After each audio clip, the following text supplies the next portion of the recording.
The next step is the actual sharing of the information. And when you have a confidentiality agreement, one of the things that it talks about is what is confidential information. Arguably, when the seller gives the buyer information, it should somehow be marked or stamped confidential so that it's clear that the information is designed to be held in confidence. Now, after you start swapping some information, after you get to know each other a little bit, after these things go forward, the next step is often the letter of intent. Now, there's a split of opinion on letters of intent. I am not crazy about them, but there are others who insist on them.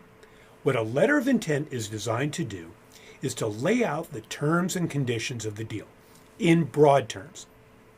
One of the reasons that it's used is to make sure everybody's on the same page. Sure. That the terms are going to be generally acceptable at such time as it's put into contract. No misunderstanding. Well, there are often misunderstandings in a letter of intent, which is sort of the flip side, and they're not enforceable of and by themselves. Having said that, what it really does is express intent. It sets the table so that people understand approximately where the deal is going. Well, after the letter of intent's been issued, and throughout this process, there is information being swapped. The next step is, of course, the contract. Mm-hmm. Now, the contract is the document that's maybe a little smaller than the West Des Moines phone book. For those listeners who don't know what a phone book is, that's a database with names, addresses, and phone numbers in it, normally arranged in alphabetical order. Yeah. But having said that, this contract is very, very important. And not only does it specify to a very extensive degree what's there, the contract will establish representations and warranties. The seller normally says, look, I promise you I own all these assets. I promise you that these are all of the liabilities. There's no taxes due. Nobody's trying to sue us, etc., etc. And what happens is, if a deal goes bad, it's the contract that will come into play. Now, it'll come into play through representations and warranties, and that's a complicated subject for another opportunity. But the point is that the contract needs to be drafted, needs to be read, needs to be understood by the parties, by the lawyers for the parties. And if you have someone who's inexperienced in something like this, it is very possible to create a contract which doesn't actually protect you at the time you need the protection. So it's very important that this contract be properly drafted. Now, and as that contract's drafted, Sam Kreamer, ladies and gentlemen, we're talking about buying and selling businesses. As that contract is drafted, Sam, can there be alterations back and forth? Is this also negotiation time? This is where the final negotiations happen. This is where the give and take is, and this is where, again, counsel is of tremendous assistance. One of the things that is put in the contract is, of course, the purchase price. Now, the purchase price is the purchase price, except it's not. And what I mean by that is sometimes purchase price is allocated to assets, and sometimes purchase price is allocated to a non-compete agreement. Sometimes purchase price is allocated to a consulting agreement. So there are many ways to have the purchase price stated, and each way the purchase price is stated has a different tax ramification. So in other words, what you're saying, rather than just a cash deal, you can juice this, for lack of a better term, one way or the other, if there are those additional agreements. So normally those additional agreements are part of the ultimate transaction, and allocation is a very important issue in every transaction. Got it. Well, that contract is sort of like an engagement, right? I mean, you're agreeing that something's going to happen, something big, it's momentous, it's wonderful. The seller is, well, if not happy, at least as aggravated as the buyer. And the transaction's going to move forward, and that's the enforceable part of the contract.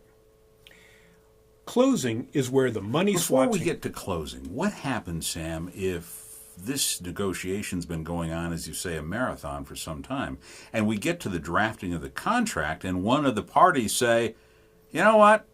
No, I'm not going to do this. Are there liabilities on either one of the parties at that time? Because there's been some money spent getting to this point. Well, that gets into a question of what's normally called in merger transaction parlance a breakup fee. Oh. Sometimes that's specified. If it's specified, it should stay in the letter of intent and follow through the contract.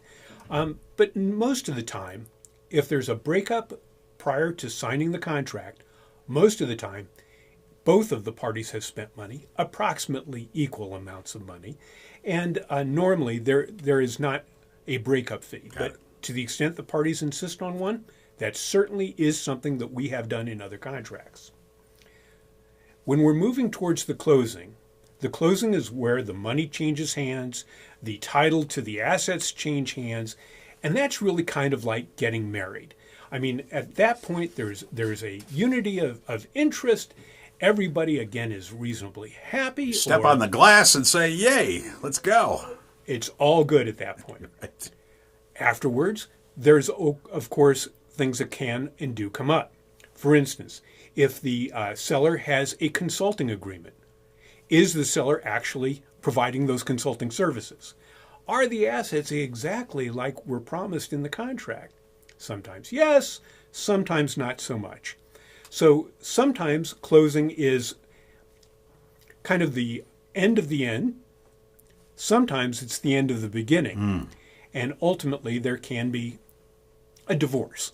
There can be a situation where the parties are actively angry at each other because things either weren't as anticipated or weren't as specified or weren't as set out in the properly drafted contract. But this is now after the contract's been signed, all of this has happened, and perhaps the buyer goes in and says, well, wait a minute, this ain't quite going the way we said it was supposed to go. Then what? Then you get lawyers involved again, and then it becomes very expensive and very, very time-consuming. And when you have post-closing problems, that was a lot of P's.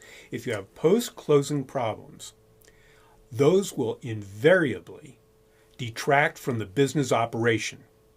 So it's always a question as to how far you want to push those types of issues. Now, at the very beginning of this presentation, I said it's really a marathon and not a sprint. When you go and you buy a car, you go and you buy groceries, you go and you buy a suit, you're buying it. Done, end of story. Again, this is a process. It's my finding after 37 years of practice that if a transaction closes in 90 to 120 days, it's closing fast, it's closing smooth, it's closing a little bit ahead of schedule. If it closes in 180 days, that's about right. If after 180 days the transaction hasn't closed, my experience, and it's only a experience-based opinion, is that it won't close, that there's something wrong in the transaction. If there's something wrong with the financing, well, that means there's something wrong with the deal. If there's something wrong with the deal, that means somebody has misevaluated something. I can tell you that 180 days in our practice has been sort of the drop-off point. If it doesn't close, the marathon's over, and there's no winner. So is the deal. All right. Sam Kreamer, ladies and gentlemen, the Kreamer Law Firm. I guess you guys do some of this in your 30 years of business, yeah? We've done projects as large as a $32 million forward triangular merger using ADRs that were publicly traded. And I've assisted a client in selling his business to his employees. Very good. So all across the board. We're happy to work on big projects, but we're happy to work on any project that requires our attention that our clients deem to be important enough to involve us. Got it.